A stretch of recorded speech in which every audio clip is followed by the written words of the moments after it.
Olá, povo, tudo? Sejam todos muito bem-vindos ao Papo de Poa com Azardo. Preparem-se para conversas inteligentes, insights provocativos e descobertas com lideranças aqui da capital. Vocês podem até tentar, mas não vão conseguir negar que a política faz parte de tudo no nosso dia a dia, e é por isso que a gente conecta ela aqui com educação, economia, cultura e acontecimentos do mundo, buscando soluções aqui para Porto Alegre. Eu sou a Júlia Zardo e toda quinta-feira, às 9 horas da noite, a gente se encontra aqui com pessoas que fazem a diferença na nossa sociedade.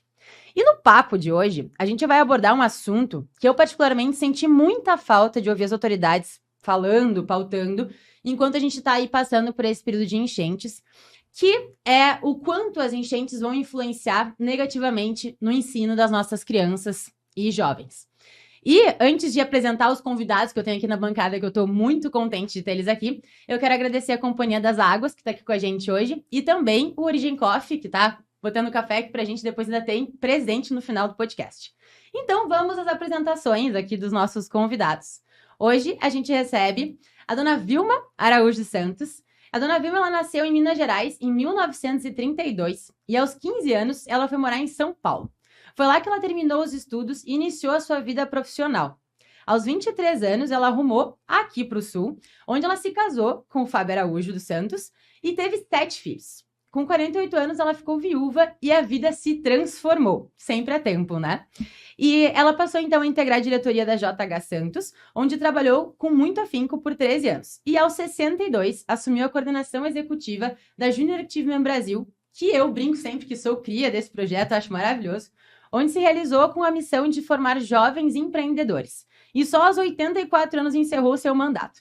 Em 2018, começou a escrever Revirando Guardados. Hoje, aos 91, usufrui sua rotina rodeada da família e dos amigos. E hoje tenho o prazer da senhora estar aqui comigo. Muito obrigada, dona Vilma, por estar por aqui com a gente. É um prazer enorme estar aqui. Eu gosto muito de ser requisitada por jovem para falar sobre tema de educação. Gosto muito. Então, eu vim com todo prazer, com toda a alegria do mundo. Que ótimo, muito obrigada. E a gente tem também o Adriano Naves de Brito, que ele começou a lecionar na educação fundamental na década de 80. E de 1994 a 2022, fez carreira como professor de filosofia nas Universidades Federal de Goiás e na Unicinos, com extensa publicação em filosofia da linguagem e ética. No exterior, foi professor visitante nas universidades de Londres, Tübingen, Bielefeld. Tu pode me ajudar depois a arrumar para mim essa fala aí, porque não foi o meu... Não nasci para isso. E Buenos Aires, entre 2017 e 2020. Foi secretário de Educação do município de Porto Alegre, com um programa de reforma para melhorar a educação infantil e fundamental na capital gaúcha. É pesquisador do Conselho Nacional de Pesquisa e Desenvolvimento Tecnológico, CNPq, expert em educação da rede Lehman Center na Universidade de Stanford e CEO da Fundação Bienal do Mercosul. Muito obrigada pelo teu tempo, Adriano. E agora arruma para mim aí, por favor, os termos que eu não falei certo. Muito obrigado, Júlia, pelo convite. É Tübingen e Bielefeld. Eu com certeza não ia conseguir falar certo. Show de bola. Bom, para a gente começar aqui e eu passar para vocês a palavra, eu queria dividir, assim, uma questão que eu venho me preocupando, que a gente teve um problema com a pandemia, que ficou muito claro que os nossos alunos ali, eles já perderam, né, bastante da adaptabilidade com o ensino, e a gente com certeza vai sentir isso no médio e longo prazo. E a gente passou por essas enchentes agora, as crianças ficaram, algumas ainda estão sem ir às aulas, porque tem escolas públicas que ainda não abriram, que eu tô sabendo, e o quanto vocês imaginam que isso pode impactar, tendo saído de casa também, então toda essa logística, né? Se vocês puderem contribuir um pouco comigo com o que vocês têm de entendimento de longo prazo aí, né? Podem? Quem primeiro? Por favor, prioridade? É por idade? Prioridade. É por gênero. Olha, sem dúvida nenhuma, eu tenho a certeza que tanto a pandemia quanto essa catástrofe das enchentes perturbou demais o ritmo da educação nas escolas. E as crianças sofreram muito com isso. Com a pandemia, porque ficaram um tempo isolados, mas com as enchentes, muito mais. porque não tinham para onde voltar, muitos deles. Porque depois da pandemia voltaram para as escolas, mas depois depois da enchente, muitos perderam as escolas e não puderam frequentar. E muitos ainda perderam a própria residência, a própria moradia. Então, isso certamente influenciou muito na cabecinha das crianças. Muito, a médio e a longo prazo. Isso vai ser uma coisa que tem que haver um cuidado muito especial para recuperar essas e tornar saudável e feliz essas mentes que passaram por isso. Eu acho que realmente a falta de convívio com os colegas, a influência dos professores, a rotina dos estudos, é uma série de coisas que foi perturbada. Então, eu não tenho dúvida que eles foram muito prejudicados e que a sociedade tem obrigação de dar muita atenção a isso. Muita atenção. Eu acho que, com certeza, principalmente a questão de rotina também, né, Adriano? Acho que isso deve impactar muito, né? Então, eu vou discordar da dona Vilma, porque eu acho que a pandemia perturbou muito mais as crianças do que as enchentes. Sim. E eu vou discorrer um pouquinho sobre isso. Assim. Eu era secretário de Educação no tempo quando começou a pandemia. E, realmente, assim, a gente não podia imaginar e não podia conceber e depois não podia aceitar que nós ficássemos tanto tempo sem escolas. Então, eu até escrevi um artigo à época dizendo que só as crianças são inocentes, porque todos fomos culpados. A direita era culpada porque não queria abrir as escolas, a esquerda era culpada porque não queria reabrir as escolas. Então, ninguém queria abrir as escolas e as crianças ficaram no Brasil mais de 200 dias sem escola. Então, isso, quando a gente imagina para uma criança que está se alfabetizando, em que há uma janela de oportunidade para essa alfabetização, há inclusive uma idade para isso, porque o cérebro tem um certo desenvolvimento. Então, o que nós fizemos? Nós relegamos essas crianças a uma situação de não aprendizagem, de não alfabetização, sobretudo na escola pública, mas isso também aconteceu na escola privada. Não é razoável pensar que o ensino à distância consiga alfabetizar crianças, não acontece isso. E aí essa janela pode se fechar. Então, conceba o seguinte, nós temos, em geral, no Brasil, na escola fundamental, as crianças se alfabetizando lá pelo 3º ano. E isso é uma catástrofe, porque a escola fica desinteressante, ele começa a ler e começa a conseguir ler já no 3º ano. Então, a escola, ele vai perdendo interesse lá pelo início do fundamental, meio do fundamental, nós estamos perdendo esse aluno da escola. Se essa criança agora ainda foi aprender depois, lá no 5º ano, porque ele ficou 2 anos a mais, então, realmente, assim, o lapso que a pandemia causou, ele vai ficar, e nós vamos fazer um registro disso. Vocês vão acompanhar, daqui a alguns anos, nós vamos olhar e vamos ver uma geração que foi profundamente prejudicada.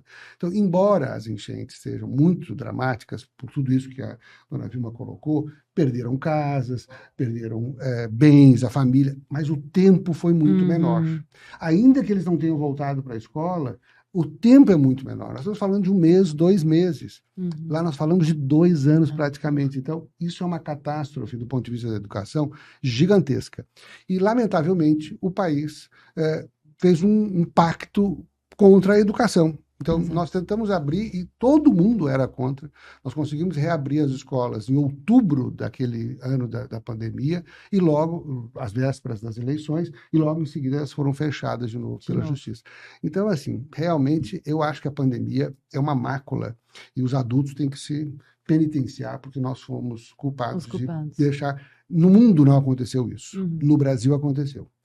Mas isso é um histórico, a gente tem um histórico aqui no Brasil, né, de não olhar para a educação com o empenho que ela necessita. A gente estava aqui comentando antes, né, esse empenho que existe em mais vagas de faculdade, em melhorar o ensino médio, mas...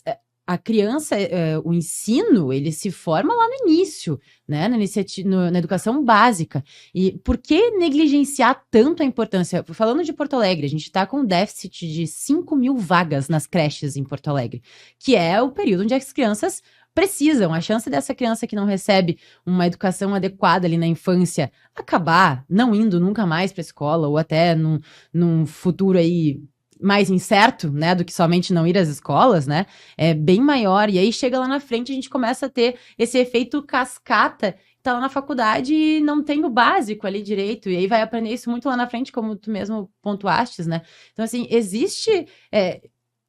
o que vocês entendem, assim, dessa dificuldade da nossa governança, né? Olhar com mais afinco para a educação e entender essa necessidade, de onde realmente está a principal necessidade, né? Não sei, a senhora Vilma trabalhava com a Júnior, a gente tinha o programa, ele costuma ser um pouco mais à frente, né? Mais para o final do fundamental, mas sentiam essa deficiência, assim, ou a senhora entende que é uma coisa que foi acontecendo com o tempo? Do quê? De não priorizar tanto essa educação básica. Ah, meu Deus, isso é antigo, isso não é agora. Eu vou contar para vocês que em 1964, eu era recém-casada, tinha me casado em 59, e a gente sentiu necessidade de... Porque, voltando um pouquinho, tu disseste que a gente é um ser político. Eu, no momento em que eu me considero uma cidadã, eu me considero um ser político. Porque me interessa o que acontece com a minha cidade, com o meu estado, com o meu país. Então, eu me considero um ser político. E em 1964, um grupo de amigas, esposas de empresários, e eu, fundamos a Associação Democrática Feminina Gaúcha. E nós, agora, quando tu fizeste referência, eu vou misturar um pouco, claro, porque não tem como não misturar.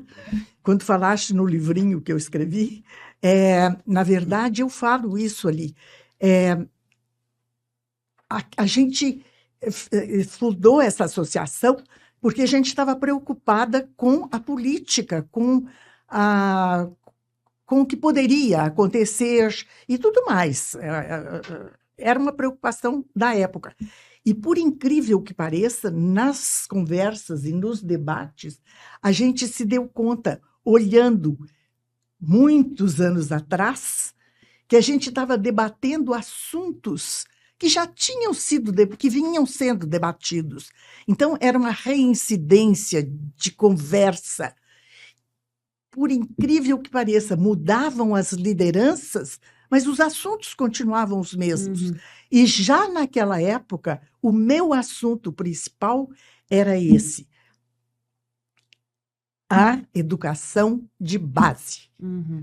A educação de base, porque tudo que a gente puder incutir na cabeça das crianças é naquela fase. Aquilo ali vai facilitar todo o roteiro de vida dessas crianças. Então, nós já trabalhávamos nisso e ficávamos assim horrorizadas. Meu Deus, mas já debateram isso há 10 anos atrás, já debateram isso há 20 anos atrás, e não acontece nada. A gente se dá conta que acontece muita coisa. Que acontece muita coisa. Tem muita gente fazendo coisas muito boas, inclusive bons secretários de educação. Mas parece que não, porque a gente vê umas dificuldades que parecem antigas. Isso me aflige muito, sabe? Elas são antigas, mas com roupagens novas. Então, não sei se, para pegar aqui o gancho, o que mudou na educação dos anos 60 para cá? Né? Então, houve uma mudança enorme, porque nos anos 60, se você consultasse a classe média brasileira, e mesmo a elite brasileira, e perguntasse onde é que eles estudavam, a classe média estudava, e classe média alta, estudava em escolas públicas. E as escolas públicas, então, eram escolas boas, tá? Mas não eram escolas para muitos. Então, a educação era de acesso restrito no Brasil. Então, de 60 para cá, nós tivemos, de fato, a universalização, praticamente a universalização da educação. Sobretudo depois dos anos 80, foi um empenho muito grande, então a educação se universalizou. E ela se universalizou mediante a educação pública. Então, a educação pública ficou acessível a todo mundo, mas se você olhar também agora a disposição dos estudos, a classe média estuda em escolas privadas e a classe trabalhadora, a classe que não tem recurso para pagar uma escola privada, estuda na escola pública. Muito bem. E o que aconteceu com a escola pública, então? Porque aí você olha e fala, bom, a escola pública, comparativamente, recebe mais recursos Sim. da União do que nos anos 60, por óbvio. Basta olhar, os nossos orçamentos são seguramente muito maiores do que nos anos 60. Mas o que aconteceu que nós não temos uma escola pública boa? E aí as coisas se complicam. Não é tão simples explicar, Júlia, por que é que nós chegamos onde estamos, né? Porque os fatores, eles se somam. Mas, basicamente, eu quero lhe dizer, pelo menos um desses fatores que é chave para entender como é que você não consegue mudar o que está aí, é que nós criamos, no fundo, um monopólio da educação pública, estatal, né? Então, a educação pública no Brasil, ela é um monopólio do Estado. Isso. Né? E a educação privada, ela é variada. Mas a educação, então, 84% dos alunos da educação básica no Brasil estão em escolas públicas do Estado, então, estatal. Né? E o resto, 16%, estão em escolas privadas. A escola privada tem um nicho é quem pode pagar. Essa escola, as pessoas têm opções. Ela não compete com a escola pública e vice-versa. Isso é ruim para as duas, porque nem a escola privada brasileira é tão boa quanto poderia ser. Com certeza. E a escola pública não tem competição de nenhum ente privado que ofereça educação pública, mesmo que seja gratuita. Então, esse monopólio, isso enrijeceu de tal modo a gestão e, obviamente, quando você faz isso e é um monopólio, alguém controla esse monopólio, não é o Estado que controla esse monopólio, pode parecer que sim, mas não. Quem controla são os sindicatos, que são duradouros, porque os professores ficam 30 anos, 25 anos na sua carreira no setor público, eles são muito mais duráveis que qualquer gestor público. Né? Mas, então, isso muda muito, dificulta muito a capacidade do Estado de fazer gestão e melhorar a educação pública. Mas se há tanta influência dos sindicatos, eu então me pergunto, que uma das coisas que eu acho que houve falha foi não é na formação de professores, é no aperfeiçoamento, conforme tudo passa e tudo progride. E eu acho que os professores ficaram um pouco para trás. Sim. Por quê? Mas eu acho que isso tem muito a ver também com essa questão de monopólio, porque também, a partir do momento em que Mas era de interesse dos sindicatos, fazer com que os professores ficassem bem atualizados, modernos e sendo bem atendidos. Aqui há realmente outros novos fatores que influenciam. O sindicato tem o principal interesse legítimo, né? É legítimo. Sim. O sindicato é pago pelos professores para que eles tenham melhores condições de trabalho. Isso significa melhores salários, mais tempo para preparar aulas, o que seja. Né? Então, esse é o fator. Eles batem num limite porque, como isso é um monopólio, e esses professores... nós contratamos muitos professores porque nós tivemos que universalizar a educação no Brasil, o que significou que, ao longo do tempo, e isso é tudo folha do Estado, nós tivemos um conjunto de aposentados muito grande. Então, qualquer aumento, e como há uma paridade entre os aposentados e os da ativa, qualquer aumento para os da ativa resulta também em um aumento para os aposentados. Isso foi limitando ao longo do tempo, por mais que a gente aumentasse o nosso orçamento, limitava o recurso para pagar professores. Então, claro que os professores ficaram também com um salário pequeno. Isso significa que esse salário é menos atraente para um grupo de pessoas que faz uma qualificação melhor. Então, paulatinamente, a gente vai vendo que o sistema vai se deteriorando, porque lá na ponta, na universidade, onde esse professor é formado, você tem uma entrada de candidatos que muitas vezes não têm capacidades, né, que possam ser desenvolvidas para ele se tornar um grande professor. Sim. Porque, de fato, nenhum sistema é maior do que a qualidade dos professores que ele tem. Então, você tem que ter boa qualidade dos professores, mas para isso você tem que atrair talentos. Para atrair talentos, você tem que ter salários. Para ter salários, você tem que poder diferenciar. Você tem que poder fazer gestão de recursos. E se você não pode diferenciar, porque você colocou tudo igual, todo mundo na mesma vala. Exato. E aí, aí você não tem também, daí você passa a não ter incentivo para mudar a qualificação, para atualizar, porque não há pressão. Quem é que faz pressão para o professor ser atual? Você vai numa escola privada, tem pressão. Os pais fazem pressão. Como é que os pais fazem pressão na escola pública? Então, depois eu conto uma história interessante do que nós conseguimos fazer. Porque como é que vai inverter isso?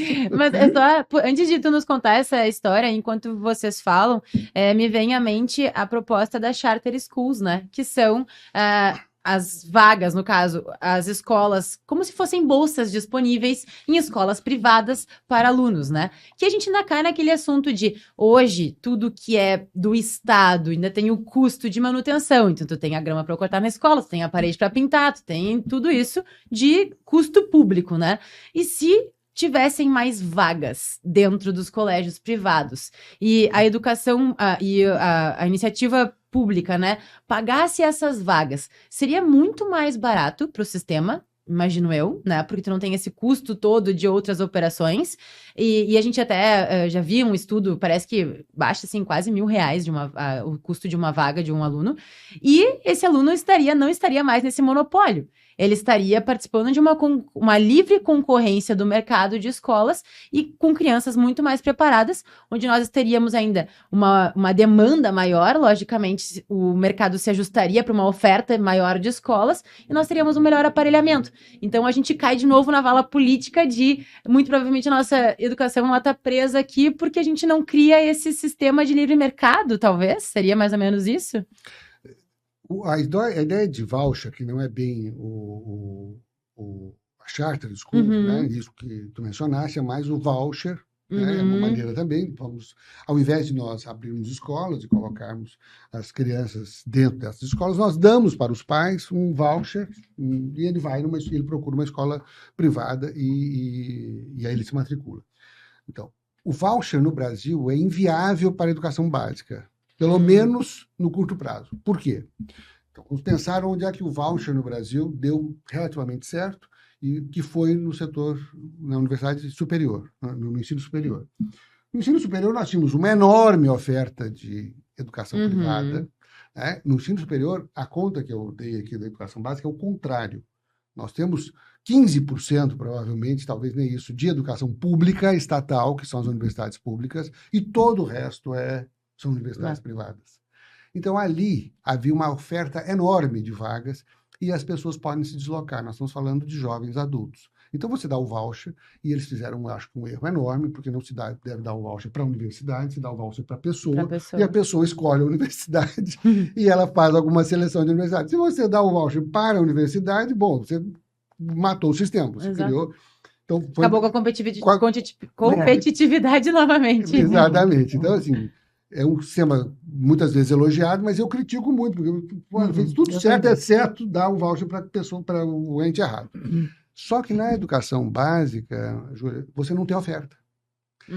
E você tem que imaginar que nós estamos falando de crianças, que são crianças que têm que ter escola perto das suas casas, eles não podem se deslocar. Então, a ideia de que a gente conseguiria aumentar essa oferta rapidamente é completamente válida. Que empresário da educação vai colocar o dinheiro dele num projeto que leva 20 anos com a insegurança política que nós temos? Então, perceba que, do ponto de vista teórico, pode parecer uma solução interessante. Praticamente não funciona, porque nós criamos o monopólio, matou a competição e matou a oferta. Bom, aí tem a escola charter. A escola charter pode ser um modelo interessante. Em Porto Alegre, nós fizemos isso. Porto Alegre, então, eu vou contar duas histórias, me permitam, porque e uma delas, que é muito interessante, que vale para o Brasil todo, diz respeito à educação infantil. E a outra é a educação fundamental.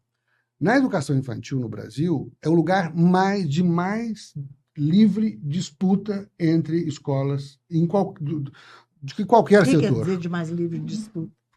Existem muitas escolas muito variadas, existe escola pública, existe escola privada com fins lucrativos, existe escola por associações. Então, o sistema de oferta de educação infantil é muito variado, muito diverso. Nós não vemos falta de professor de educação infantil, nós não vemos... Tem uma diversidade enorme. Depois eu vou falar sobre a questão das vagas que você mencionou. Creches, sim. Então, em Porto Alegre, em especial, nós tínhamos uma característica muito interessante. Nós temos 49 escolas infantis do município. E 200, na época que eu estava na secretaria, eram 227 escolas comunitárias de educação infantil. O que são as escolas comunitárias? Lá nos anos 70, a assistência social começaram a criar um movimento de enfim, de ajudar as mães, era assistência social, não tinha educação para crianças. O que tinha, de fato, era assistência social. Isso migrou nos anos 80 para fortalecimento de algumas organizações que foram se especializando nisso, e, finalmente, quando a educação infantil se tornou obrigatória, elas foram obrigadas a migrar para a educação, sem nenhuma qualidade. Mas, em Porto Alegre, então, nós formamos um grupo enorme, 227 escolas comunitárias, todas de organizações sociais, ligadas aos seus próprios bairros, e essas escolas ofereciam, então, 3/4 das vagas de educação infantil em Porto Alegre. Então, você perceba que aí já havia alguma coisa que era educação pública não estatal. Porque quem pagava por essas vagas era a prefeitura, paga ainda por essas vagas da prefeitura. Um caminho interessante foi, vamos qualificar essas escolas. E o que foi feito? Que era, de fato, que elas fossem capazes de fazer educação infantil, e não simplesmente uma assistência, colocar a criança para assistir uma televisão. Né? Na educação fundamental, Júlia, isso não existe. Então, o grande monopólio que nós estamos falando é educação fundamental e ensino médio. Então, ali... E aí nós fizemos as primeiras 3 escolas comunitárias. Eu chamo comunitárias porque ninguém entende o que é uma escola charter, nós estamos falando para brasileiros. Charter, o que é isso? Uma coisa Mas escola comunitária é algo que é uma tradição aqui do Sul, e a escola ligada realmente à comunidade. E essas 3 escolas estão funcionando agora há 8 anos, e são um modelo, que a gente poderia dizer, é um modelo charter. A prefeitura paga as vagas das crianças, e essas vagas estão onde? Estão lá na periferia, estão onde essas crianças elas precisam. E elas começaram a vir das escolas infantis. Porque as escolas infantis que trabalhavam para a prefeitura, então começaram a oferecer o primeiro fundamental, o Fundamental 1, logo em seguida elas poderiam, como algumas estão fazendo, oferecer no Fundamental 2. A Escola Lumiar de São Paulo, a famosa escola, veio para Porto Alegre nesse projeto, está em parceria com uma escola daqui, que é a Aldeia, e elas estão indo agora para, oferecendo até o 9º ano do Fundamental. Então, eles ofereceram a metodologia, é uma escola para a população, é gratuita, é escola pública, com a metodologia de ponta, a prefeitura paga e custa, de fato, menos, ela custa a metade do que custa, ou pelo menos o que custava o ensino fundamental aqui na cidade, e as provas que têm sido feitas mostram que a qualidade tem subido nessas escolas, porque nós temos que fazer isso olhando avaliações. Né? Então, o processo, Júlia, para que isso mude, é lento, porque você tem que ter nenhuma escola grande, nenhuma rede grande de escola quis oferecer escolas lá na periferia. Você tem que começar de lá para cá. Percebeu? Que é a questão de oferta. Como é que você vai fazer a oferta de educação pública não estatal se você não tem ninguém que faça isso? A gente não lembra da questão do deslocamento, que era uma proposta ótima que a Júnior tem, que é levar o projeto para dentro da escola. Tu não precisa tirar o aluno dali, porque se tu precisa tirar ele dali, ele muito provavelmente acaba não indo, né? Esse programa, ele veio já pronto ou foi montado aqui, assim? Não, esse programa veio, Junior Achievement, veio pronto. Ele foi fundado em 1919 nos Estados Unidos, e nos Estados Unidos é um sucesso sensacional. Aliás, é um sucesso no mundo inteiro, em todos os lugares onde ele foi implantado, ele é um sucesso. Por que um sucesso? Porque os alunos gostam. Porque os alunos entendem que eles estão recebendo uma coisa que a escola não oferecia. São assuntos diferentes, tanto que em 1962... 1994, quando eu fui convidada para implantar no Rio Grande do Sul, a primeira coisa foi procurar escolas e conversar com diretores. Não foi difícil, porque eu estava oferecendo uma coisa que o currículo das escolas não oferecia.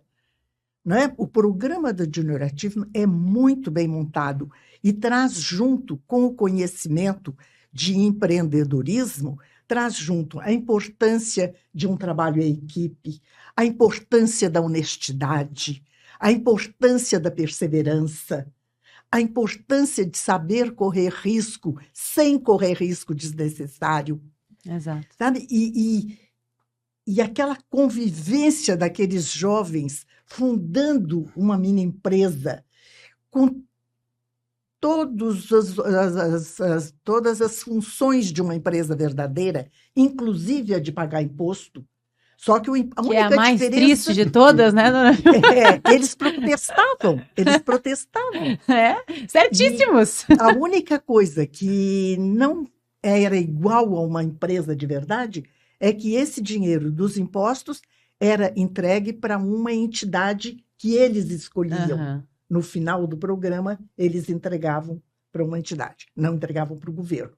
Era a única diferença. Mas era retirado da empresa para mostrar para eles o quanto aquilo fazia falta para desenvolver a empresa em alguma coisa. Exato. Bom, isso tudo desenvolvia nos jovens uma coisa de necessidade de aprender mais. Foi uma época, eu fiquei 20 anos lá. Eu aprendi durante 20 anos. Com certeza. Eu aprendi coisas novas, porque cada geração que vinha tinha necessidades diferentes. E é importante a gente escutar quais são essas necessidades e a gente pensar como resolver junto. Uhum. Porque uma das coisas, mostrar para os jovens o quanto é importante respeitar. O respeito era uma palavra que a gente não abria mão.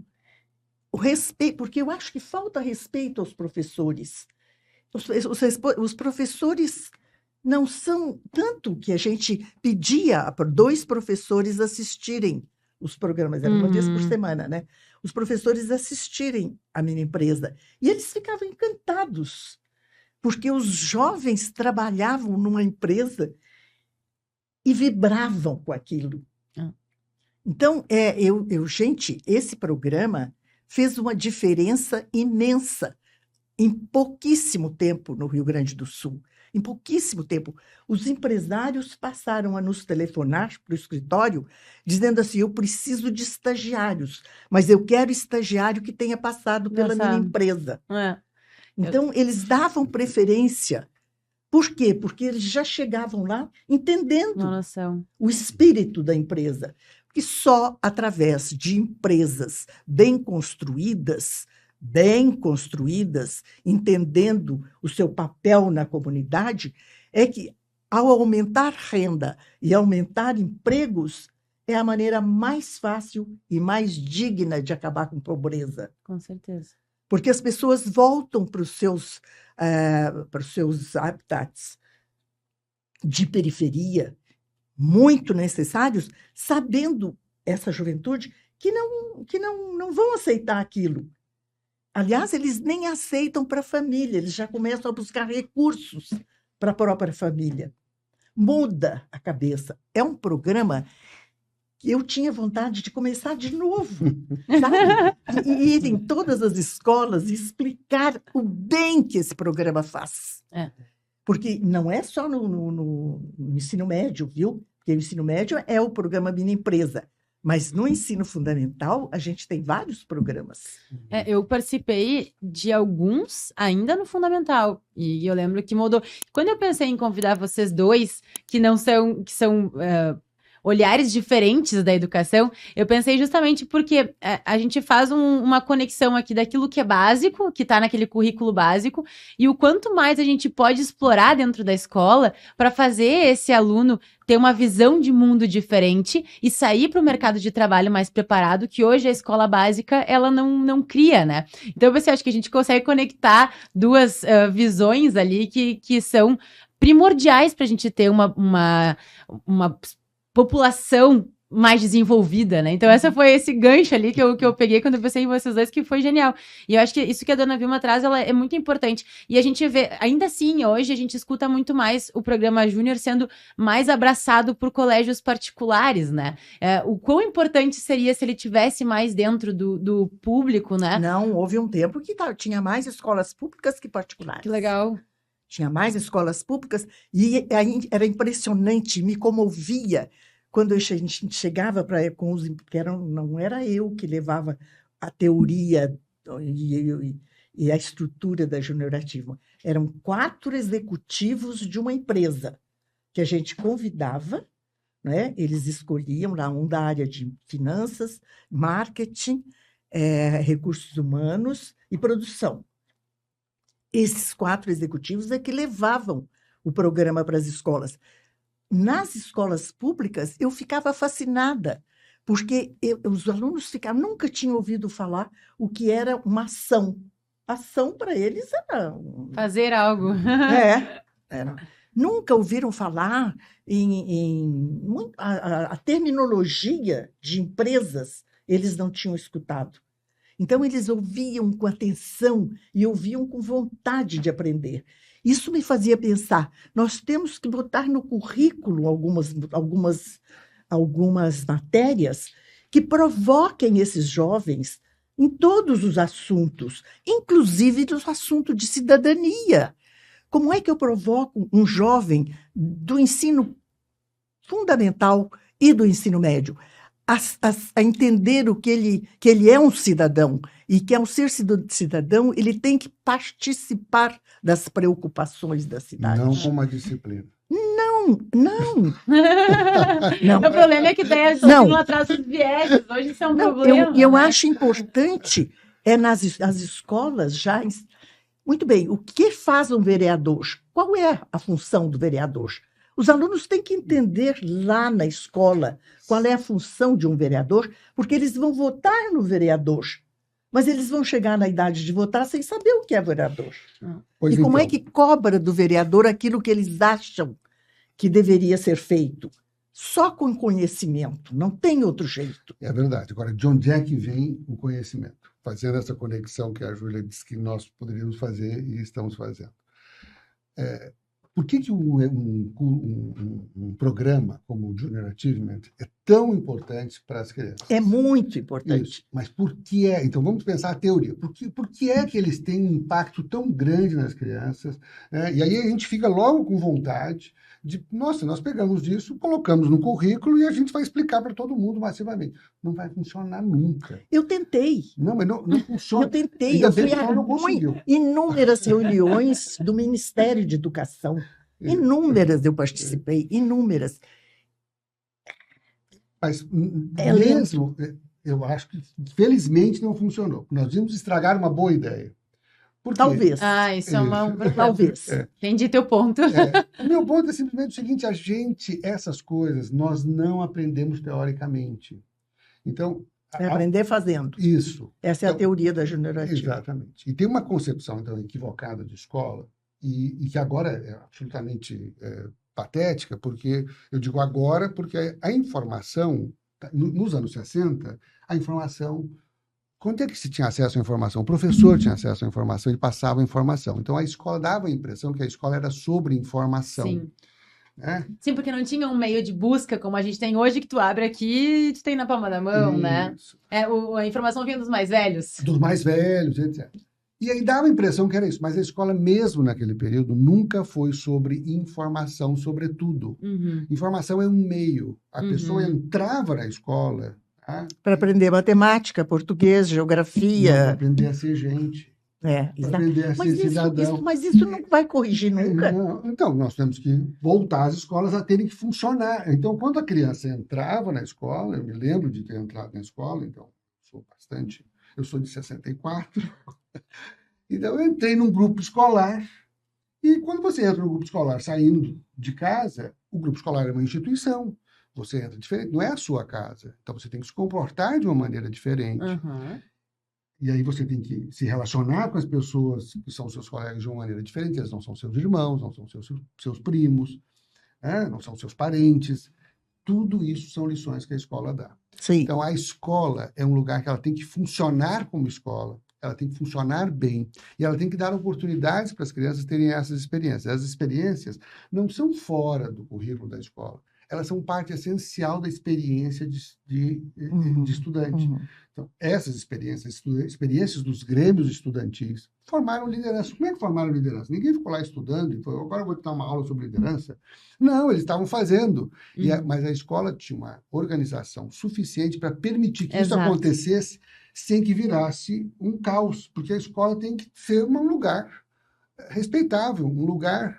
Uma vez eu estava dando uma entrevista, nós estávamos, enfim, organizando as escolas aqui em Porto Alegre, e eu me lembro que eu tomei uma medida E a medida foi muito mal recebida pela mídia. E a medida foi a seguinte, que nós dissemos que os repórteres teriam que perguntar para os diretores, conversar com os diretores, se eles podiam entrar na escola. Eles tinham que avisar, ó, nós vamos lá fazer. E os diretores iam, e nós íamos saber, autorizar ou não. E aí, isso ficou muito mal. Mas vocês estão proibindo, não, a escola não é um lugar público? E eu disse, não, a escola não é um lugar público. O lugar público é praça. Exato. A escola é uma instituição pública, é completamente diferente. Ela tem que ter ordem. Você não pode entrar na escola a qualquer momento, fazer qualquer coisa. Entendeu? Sim, até porque tem uma questão de segurança. Os alunos que estão ali, por mais que seja público, você sabe quem são, onde moram, quem são os pais, né? Controlar a entrada. Então, o que eu quero lhe dizer é que essas experiências, como a de Junior Achievement e outras que são feitas na escola, são absolutamente essenciais para o desenvolvimento das crianças. Mas o próprio ambiente. Então, 90% do que as crianças aprendem na escola não são os conteúdos. E as pessoas se perguntam, por que eu vou estudar matemática se daqui a pouco não vai ter mais sentido nenhum? Ou eu vou estudar Mas vai, né? Eles precisam entender que vai, que precisa estudar matemática. E não é só sobre o conteúdo de novo. É sobre formar o seu cérebro, para que você tenha... Por que é que você vai para a academia carregar peso se você tem um elevador? Por que você vai subir de escada se tem um elevador? Porque subir de escada vai te fazer bem. Então, chegamos a esse ponto, percebe? Quer dizer, agora não é sobre... A informação está por aí. Mas se você não tiver um cérebro formado, preparado para isso, para saber o que fazer com essa informação, você não vai fazer nada. E como é que você vai fazer isso? Fazendo o que todo mundo já fez. E, de novo, parece uma coisa muito difícil, né? E, assim, sem sentido, mas isso é o que é. É tratar pessoas, é trabalhar pessoas. Tanto que agora, voltando ao que tu falaste, perguntando também sobre foi a pandemia ou foi o... Eu tenho absoluta certeza ao afirmar que os jovens que passaram pelo Junior Achievement saem dessa dificuldade com mais facilidade. Sabe por quê? Porque eles aprenderam na Junior Achievement a autoestima. O que eles são capazes de fazer. Sabe? A não depender do raciocínio de outros. Eles aprendem isso e introjetam isso de uma tal maneira que eles se sentem capazes. E também de enfrentar uma catástrofe como essa. E o trabalho em grupo. Exato. Sim. Isso é uma coisa absolutamente central. E brota a solidariedade, tudo isso. Mas há crianças, que a gente está ouvindo depoimentos agora, que ao ouvir barulho de chuva já entram em pânico e precisam ser socorridas. Por quê? Porque perderam tudo, gente. Foi catástrofe. Não é uma coisa fácil. Imagina ver a sua casa coberta até o telhado, com tudo que dentro sendo destruído. E o tudo que já era pouco, Eu não sei para onde eu vou e eu não sei como é que meus pais vão começar. Isso é tragédia. Mas também nós temos que ensinar as crianças, e não ensinar as crianças teoricamente, mas praticamente, né? Também nesse tempo em que nós estávamos fazendo as escolas comunitárias, então nós estávamos buscando pluralizar os modelos. Nós temos muitos modelos em Porto Alegre, e nós estávamos, de fato, ampliando. Tínhamos um edital no final do governo, nós tínhamos 10 escolas que estariam sendo colocadas em edital, aí realmente veio a pandemia e impediu. Dentro desses modelos, então, havia Waldorf, né? Escolas confessionais, mas havia uma que era uma escola de coreanos.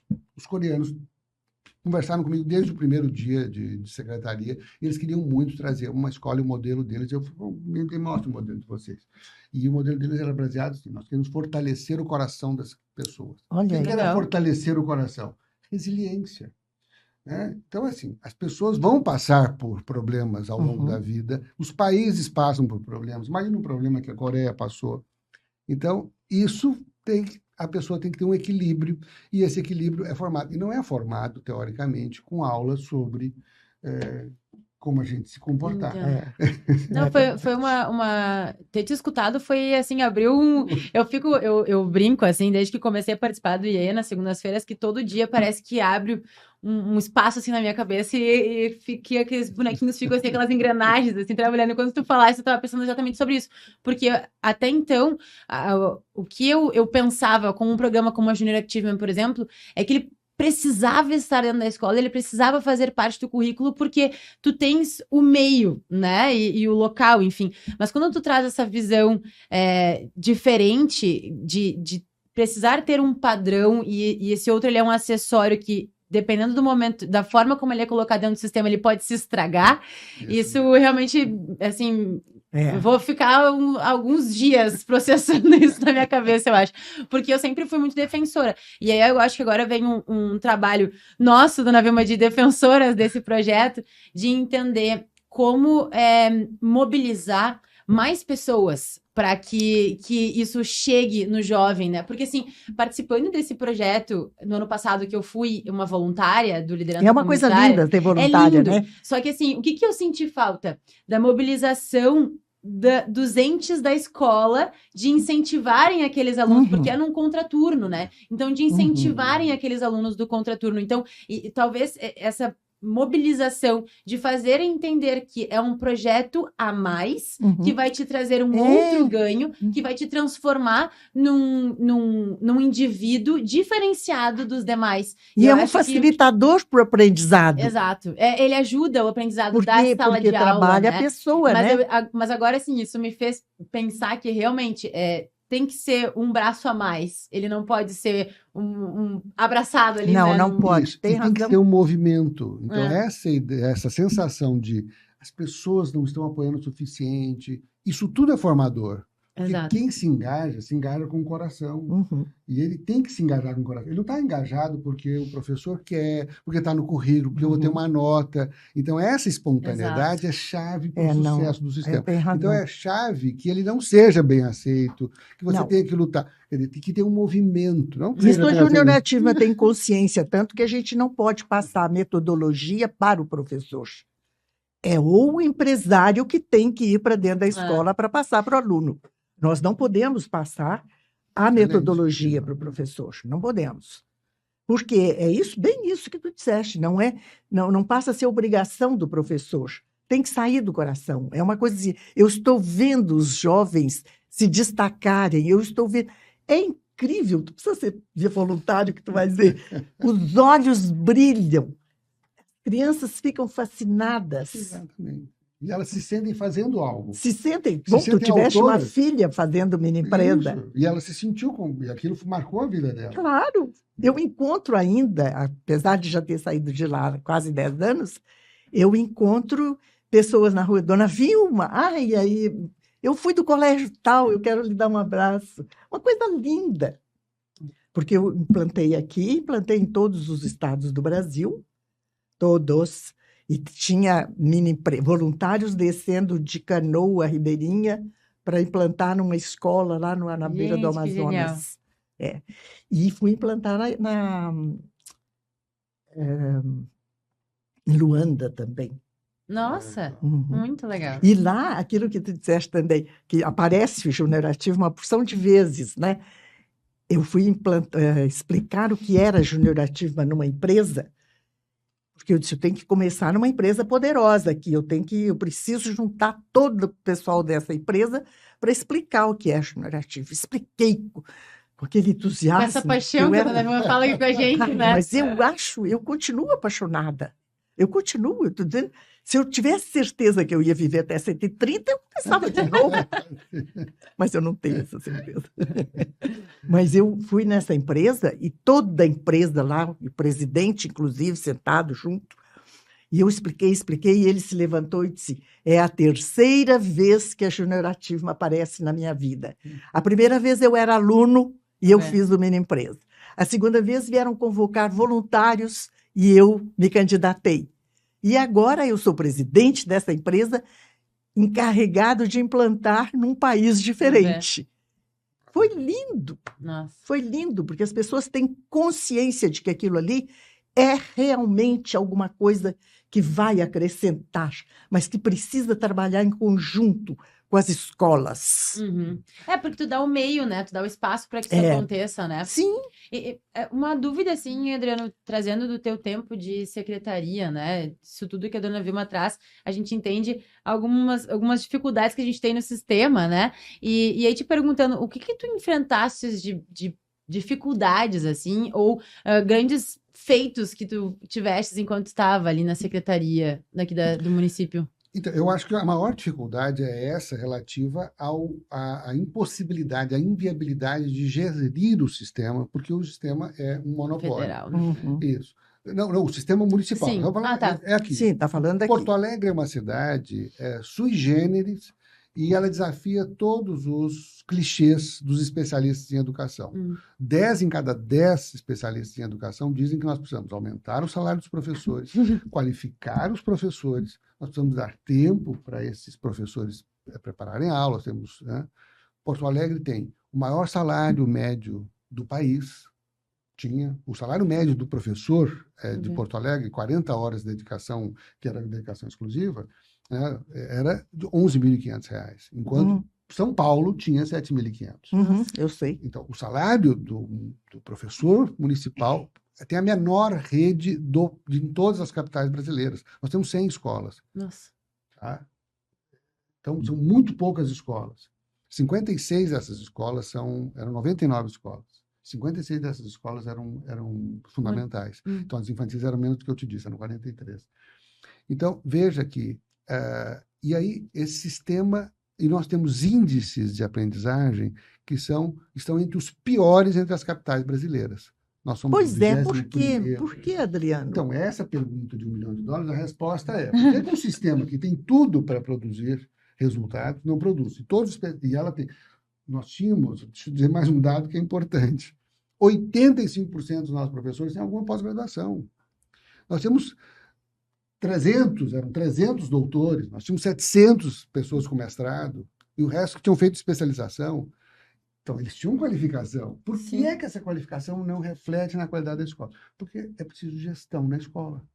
Porque a escola virou um lugar, então, em que o professor não consegue fazer o que ele precisa fazer, ele se cansa rapidamente.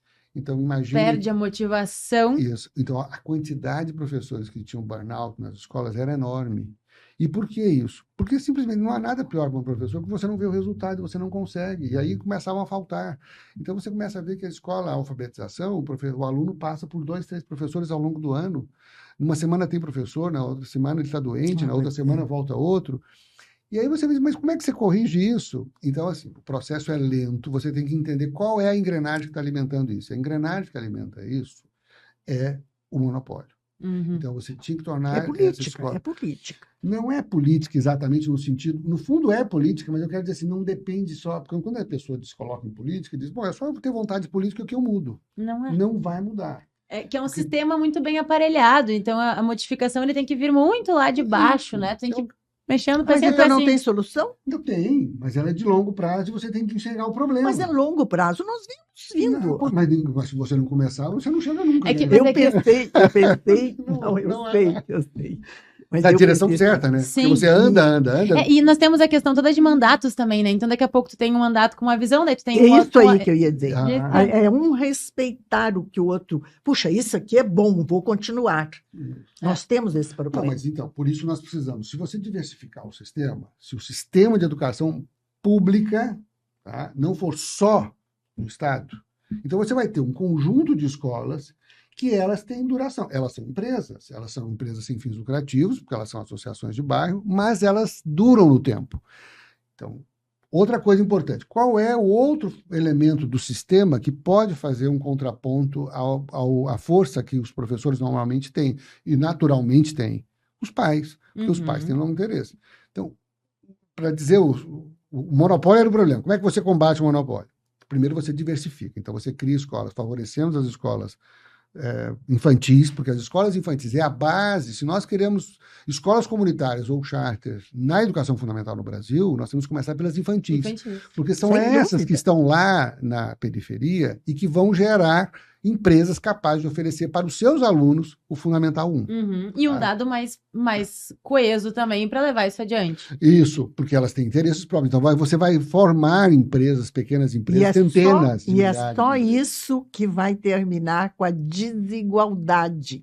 É no momento em que nós tivermos uma educação de base igual Tu para tem todo as mundo. mesmas Porque oportunidades, né? desigualdade vai haver sempre. Tem um que é mais inteligente que o outro, tem outro que é mais trabalhador que o outro, tem outro que é mais criativo, tudo bem. Agora, todos têm um determinado nível, que é o ensino fundamental e médio, igual. E aí, cada um que se vire. Que daí tu deu... E é a maneira mais rápida de acabar com a pobreza, gente. Não tem Não outra. tem outra, porque você tem que fazer riqueza, gerar riqueza para acabar com a pobreza. É óbvio. Não é distribuir simplesmente o pouco, porque aí você simplesmente É distribuir conhecimento distribuir a mediocridade. igual, né? Então você tem que gerar riqueza. É. E quem gera riqueza são as pessoas. Então, essa coisa das escolas infantis era importante. Criar as escolas municipais comunitárias. E, no Brasil, as experiências desse tipo duraram um pouco. Então, essa já tem 8 anos. A escola, a Pequena Casa da Criança, uma escola da Madre Rafo na Zona Sul, e a escola Aldeia são escolas comunitárias, que as crianças não pagam nada, mas elas não têm professores, funcionários públicos. Então, são escolas nesse modelo chamado Charter. Uma outra coisa que nós fizemos nós temos que avaliar o resultado. E aí nós passamos uma lei no finalzinho, que era uma lei que do sistema de avaliação de resultados em Porto Alegre, mas passamos uma outra lei que era de como é que elegia os diretores das escolas municipais. E essa lei dos diretores, foi muito interessante, porque nós, pela primeira vez, diminuímos o poder dos professores. Os pais têm pelo menos 50% do peso na escolha. Comprometemos o diretor com o resultado. Se o diretor, no primeiro ano, não apresentar resultado, ele tem que explicar à comunidade por que é que não teve o resultado. E o resultado tem um índice que nós estabelecemos na lei. Então, é um pequeno índice de português e matemática. Coisa simples, mas tem que fazer avaliação. A avaliação produz um resultado. E as crianças não melhoraram, ele tem que explicar. Pelo menos até que elas tenham nota 7. E ninguém cobra isso? Essa sim. Então, não, espera um pouquinho. Deixa eu terminar a lei, que aí eu falo o que aconteceu com a lei. Bom, isso era o resultado, e demos mandatos a mais. O diretor podia ficar 12 anos na escola, porque nós queríamos que esse diretor tenha durabilidade. E se no segundo ano que as crianças não aprenderem, não progredirem, ele perde o mandato. Ele pode se candidatar de novo. Se a comunidade quiser escolhê-lo, tudo bem, mas ele perde o mandato. Então, isso criou a possibilidade de você ter um diretor, porque a chave da escola, da funcionalidade da escola é o diretor. Tem que ter um diretor que funcione bem. Porque ele que é o líder. Sim. E você tem que tirar esse líder da planície, porque o líder agora você põe um diretor lá para ele te distribuir benefícios para os seus colegas. Então, e quando ele volta, ele diz: se você não fizer o que estamos esperando de você, quando você voltar para a planície, meu caro, e voltar a ser professor, você vai ver o que vai acontecer com a sua vida. Percebe? Então, isso torna inviável a gestão das escolas. Você organiza, cria uma certa hierarquia mínima para que a escola funcione. Muito bem, essa lei foi aprovada. Ela foi aprovada depois das eleições, inclusive. O Marquesan perdeu as eleições. Sim. Então, isso para entender, eu acho importante, porque os vereadores entenderam a importância da lei. A lei está em vigor. E ela, paulatinamente, de avaliação começou a ser aplicada há um ano atrás. A pandemia veio, ninguém usou isso, e a dos diretores não foi usada ainda. Mas a lei está vigente, é lei, é obrigatório. E não é utilizado. Né? Então, agora nós precisamos fazer que essa lei seja cumprida. Cadê? Por que vocês não estão fazendo isso? Porque os diretores têm que, de fato, nós temos resultados de avaliação, então eles têm que ser confrontados com isso, se responsabilizar pela aprendizagem. Isso tem o condão de fazer um pouco ao longo do tempo, não é uma coisa que é rápida. É um processo. Porque os pais têm que voltar e dizer: nós temos realmente poder para tirar os professores. Música para os meus ouvidos, tudo que tu falaste até agora, porque eu, como liberal que sou, acho fantástico escutar isso, porque, assim, às vezes a gente está conversando com pessoas que têm ideias um pouco mais socialistas, né? E não entendem quando a gente diz que, assim, o que nós defendemos é tirar a gestão, tirar esse monopólio da mão do Estado, porque ele faz com que o mercado não se movimente para entregar um melhor serviço, né? A gente fala de produto, quando a gente fala de educação, é produto. Tu tá entregando um produto, né? Um serviço. Então, isso é música para os meus ouvidos, porque daí eles vêm com aquele, mas daí a pessoa que não tem condições não vai ter como acessar. Não, não é essa a proposta. O que nós queremos propor não é que quem não tenha condição financeira não tenha oportunidade de, mas sim que ela tenha a mesma oportunidade, uma oportunidade muito parecida com quem tem a condição de. E aí, assim, ok, se criam políticas públicas para poder fazer com que essa pessoa que não tenha condição tenha o direito de acessar esse serviço. Mas tu não precisa que o Estado faça tudo, porque claramente, a partir do momento em que o Estado quer fazer tudo, ele não tem condições, não tem braço para fazer da melhor forma possível e acaba travando o desenvolvimento de... E ele favorece grupos que tomam conta do processo. Então, o problema é isso, que o Estado é muito... Você consegue assaltar o Estado mais facilmente. Exato. Se você distribui o poder, e o poder está na mão das famílias, bom, aí você... Pesos e contrapesos, né? Então, a excesso de estatização rouba a possibilidade do sistema ser flexível e ele funcionar. Então, ele começa a não produzir resultados. E aqueles que são... Por quê? Porque desiste? Não, porque o Estado não consegue controlar, obviamente. Se o Estado... Quem é o Estado? Né? São os gestores do momento, eles são todos passageiros. Quem fica? Quais são os grupos que tomam de assalto o controle? Aqueles que são duradouros no sistema. E, nesse caso, são os professores, que são funcionários públicos, são praticamente indemissíveis. Os seus sindicatos se organizam. Mas eles se organizam no sindicato para quê? Para o benefício do professor, tranquilo. Não. Mas quem é que cuida do aluno? Do aluno. Então, o aluno perde, não deixa de ser o foco da escola.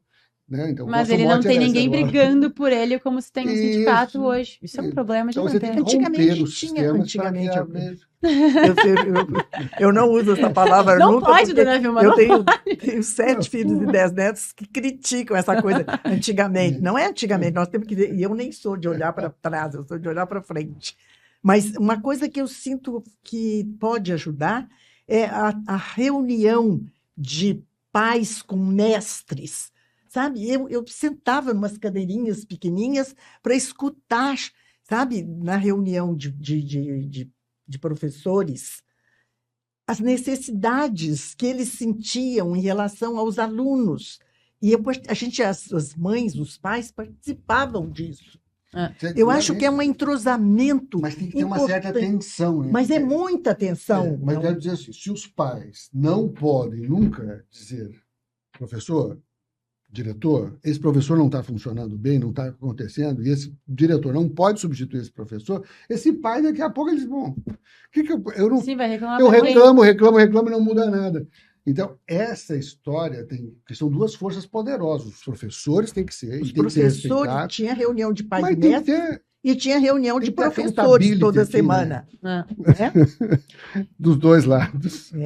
Gente, a gente vai ter que começar assim, assunto aqui a gente teria uma tarde para ficar conversando, isso eu não tenho dúvidas, né, porque assim, e eu vou ficar provavelmente mais de uma semana pensando sobre tudo que nós conversamos já está terminando? Está terminando, já passou de hora de conversa aqui, mas eu quero que a senhora faça um comentário, e não só um comentário, mas eu quero que a senhora faça um convite para os nossos ouvintes, para que eles se engajem mais com a Junior Activeman. Porque essa sua paixão toda aí, a senhora vai poder fazer o convite muito melhor do que eu. Mas, meu Deus do céu, eu faço isso com muito prazer, com muita alegria e com muita fé. É isso. Porque o programa é tão bom, que um Adriano, que já teve uma filha fazendo mini empresa, tem obrigação de ser voluntário.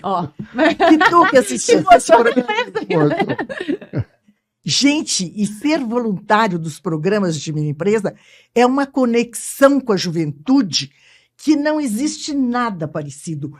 Na formatura, a gente vê, os jovens choram e os voluntários choram quando se abraçam, porque faz um link poderoso e eles continuam conectados o resto da vida. É uma coisa linda, porque o jovem sente que aprendeu de verdade e o voluntário sente que participou do seu projeto de cidadania. Com certeza. Porque isso é um projeto de cidadania. Você fazer com que os jovens entendam essa importância de participar.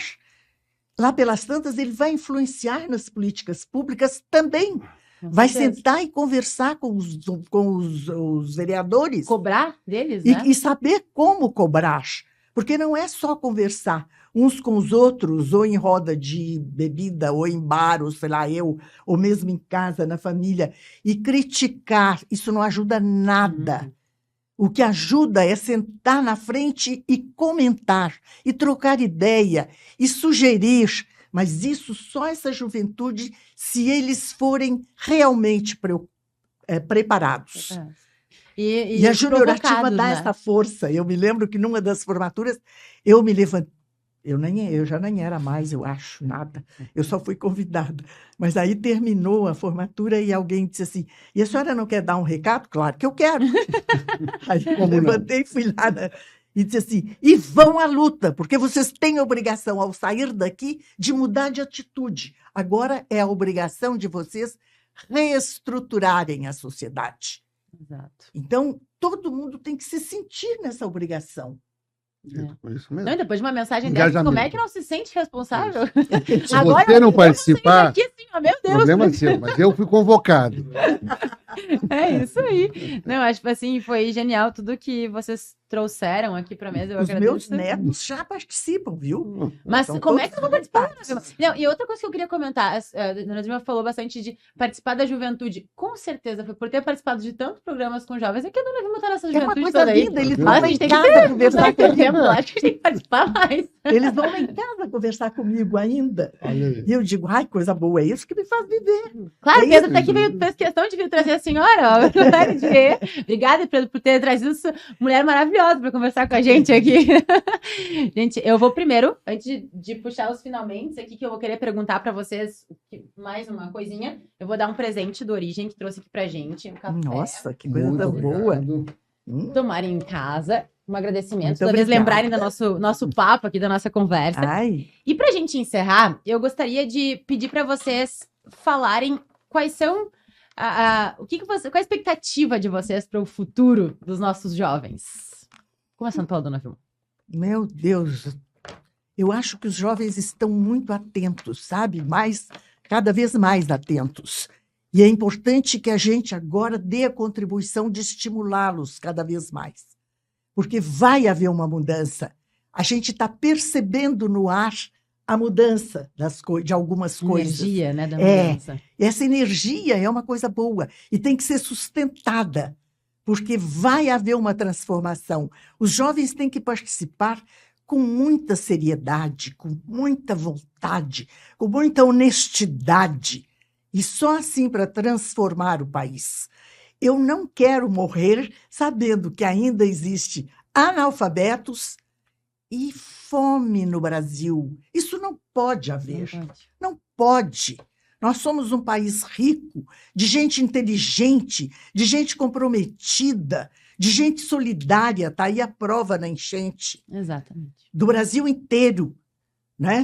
Do mundo todo, atendendo o Rio Grande do Sul. Então, nós temos tudo para esperar do futuro uma coisa muito melhor, cada vez melhor. Deixou difícil para ti, hein? Eu tô quase pensando em fazer um corte e escutar como mantra, tá? Falar da dona Vilma todo dia. Eu quero fazer um contraponto e não ser tão otimista. É bom, equilíbrio. Então. Não, eu estou muito preocupado. Eu acho que a gente precisa, assim, nós nunca tivemos tanto acesso à informação, nós nunca tivemos tantos meios para as pessoas saberem as coisas, mas para saber as coisas não é simplesmente a gente ter a informação disponível. O custo da informação é praticamente zero e ele vai cair ainda mais. A inteligência artificial vai fazer esse custo da informação reduzir-se ainda mais. E o que nós temos? Quando a gente pensa em educação, nós estamos formando pessoas. Então, nós vamos estar numa situação em que a gente vai ser levado, e a sociedade tem que entender isso, de formar essas pessoas a despeito de termos meios disponíveis para realizar o que as pessoas realizam. Eu vou fazer o exemplo de novo. Por que eu vou andar de escada se eu tenho o elevador? Porque faz bem. O elevador é muito mais fácil, gasta nada da sua energia. Você vai gastar um monte de calorias subindo escada. Mas isso que nós temos que fazer. E isso vai ser muito mais difícil. Porque se nós não entendermos a importância da educação nessa dimensão, né? Então, nós temos que tirar o celular da escola. Uhum. Tem que tirar mesmo, não tem jeito. Então, são decisões difíceis e que vai tornar a escola, muitas vezes, indigesta. Mas, senão, nós não vamos formar pessoas à altura do mundo que nós precisamos. Porque elas não vão conseguir decidir. Elas vão ficar à mercê do que está aí disponível. Elas serão consumidores, elas darão o seu tempo, né, como pilhas de tempo para alguém se beneficiar disso, mas elas próprias não serão senhoras do seu destino. Então, eu estou preocupado com isso. Eu acho que nós estamos vivendo um momento difícil, uma transição difícil, e a educação precisa ser repensada em sentido mais de formação humana, e não entender o que é um mecanismo realmente da educação, e eu não vejo isso muito difundido, não. Mas eu acho que, assim, as falas de vocês dois, elas se complementam, porque a preocupação é que pode fazer uma ação tão bonita como a dona Vilma trouxe pra gente aqui. Então, acho que elas se complementam e a gente trouxe aqui um equilíbrio maravilhoso na mesa.